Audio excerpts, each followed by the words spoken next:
नमस्कार। शब्द साची विंध्य के इस समाचार बुलेटिन में आपका स्वागत है। मैं हूं आपके साथ नियाजिया। शुरुआत करते हैं हेडलाइन से। रीवा में चिरहुलानाथ मंदिर के पास चला बुलडोजर, हटाए गए अवैध निर्माण।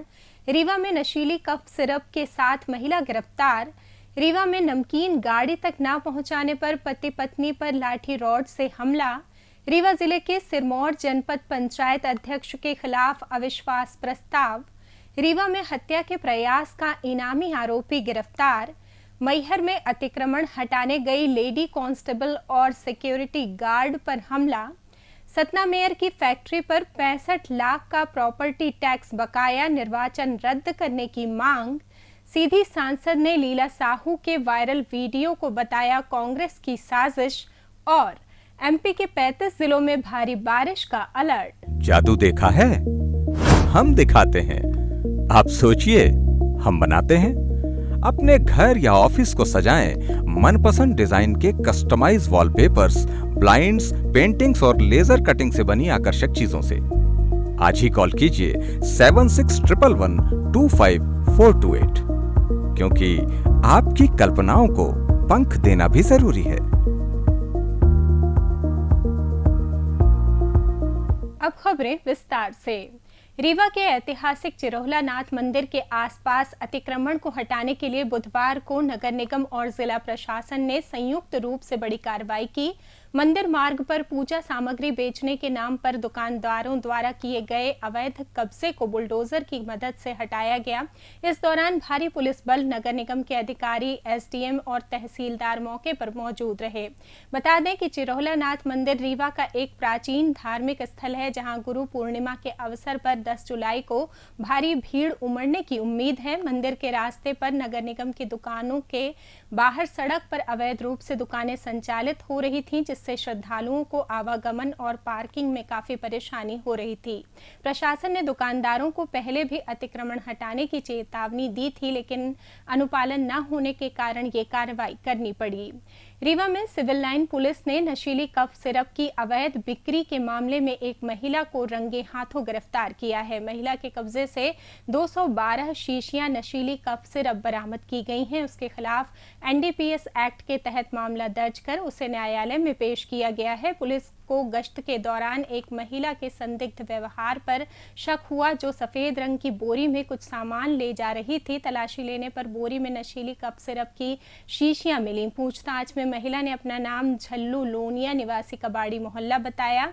महिला ने पूछताछ में नशे की खेप की आपूर्ति करने वाले के बारे में भी महत्वपूर्ण जानकारी दी है। पुलिस ने बरामद सिरप को जब्त कर आगे की जांच शुरू कर दी है।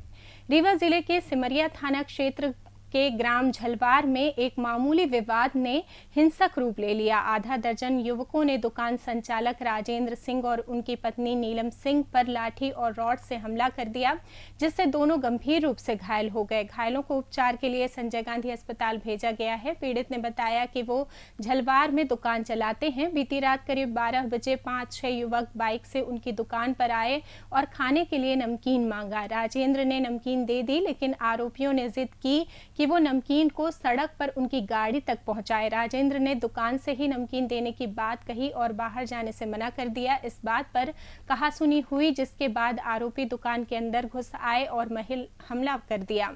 घटना की सूचना मिलते ही डायल 100 पुलिस मौके पर पहुंची। पुलिस को देखकर आरोपी एक बाइक छोड़कर फरार हो गया। पुलिस ने बाइक जब्त कर ली है और मामले की जांच शुरू कर दी है।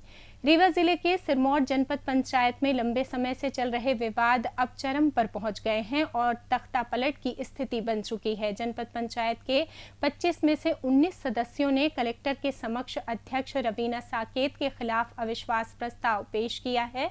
सदस्यों ने अध्यक्ष पर वित्तीय अनियमितता, कदाचारण, दुर्व्यवहार और हर कार्य के लिए 10% कमीशन मांगने का गंभीर आरोप लगाया है। इसके साथ ही पंचायती राज अधिनियम के विपरीत कार्य करने का भी आरोप है। जनपद सदस्यों ने बताया कि पिछले 3 वर्षों में अध्यक्ष ने जनपद निधि का आवंटन नहीं किया, जिसके कारण सदस्य अपने क्षेत्रों में विकास कार्य नहीं कर पाए। उन्होंने आरोप लगाया कि अध्यक्ष कुछ सरपंचों से कमीशन लेकर कार्य करते हैं, लेकिन निर्वाचित सदस्यों की मांगों को अनसुना करते हैं। इसके अलावा हैंडपंप जैसे बुनियादी कार्यों के लिए भी कर्मचारी नहीं भेजे जाते, जिससे जनता को परेशानी हो रही है। विश्वास प्रस्ताव के बाद 3 महिला दावेदार मुन्नी सावित्री साकेत और श्यामकली साकेत अध्यक्ष पद के लिए सामने आई हैं। इन दावेदारों ने कहा कि वे सभी सदस्यों के साथ मिलकर पारदर्शी तरीके से जनपद का विकास करेंगी और भ्रष्टाचार को खत्म करेंगी। माना जा रहा है कि इस विवाद में 2 बड़े जनप्रतिनिधियों की प्रतिष्ठा भी दांव पर लगी है। जिला प्रशासन अब इस प्रस्ताव पर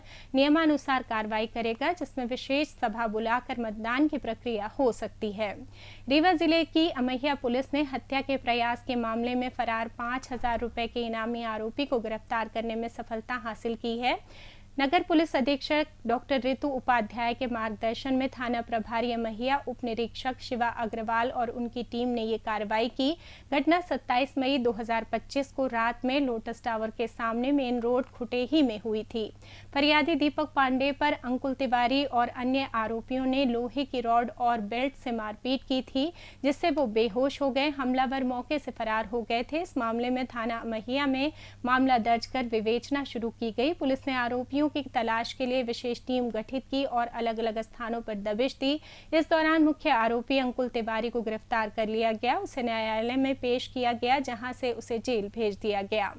मैहर जिले के बदेरा थाना क्षेत्र के ग्राम सरेड़ा में RCCPL सीमेंट कंपनी की खदान से अतिक्रमण हटाने गई पुलिस और सिक्योरिटी टीम पर हमला हो गया। इस दौरान एक बुजुर्ग महिला ने लेडी कांस्टेबल पूर्णिमा सिंह के सिर पर डंडे से हमला कर दिया, जिससे उनका सिर फट गया और खून बहने लगा। वहीं परिवार की बहू ने महिला सिक्योरिटी गार्ड उमा दाहिया को दांतों से काट लिया। दोनों घायलों का मौके पर मौजूद एम्बुलेंस में प्राथमिक उपचार किया गया। जानकारी के अनुसार लखन पटेल ने मुआवजा मिलने के बावजूद खदान की जमीन खाली नहीं की थी। सिविल कोर्ट के बेदखली आदेश के बाद भी उन्होंने अतिक्रमण नहीं हटाया। मंगलवार को कंपनी प्रबंधक, सिक्योरिटी गार्ड, राजस्व विभाग और पुलिस बल के साथ अतिक्रमण हटाने की कार्रवाई के लिए पहुंचे। कार्रवाई के दौरान JCB से मकान गिराया जा रहा था, तभी लखन पटेल की मां और बहू ने आक्रोशित होकर हमला कर दिया।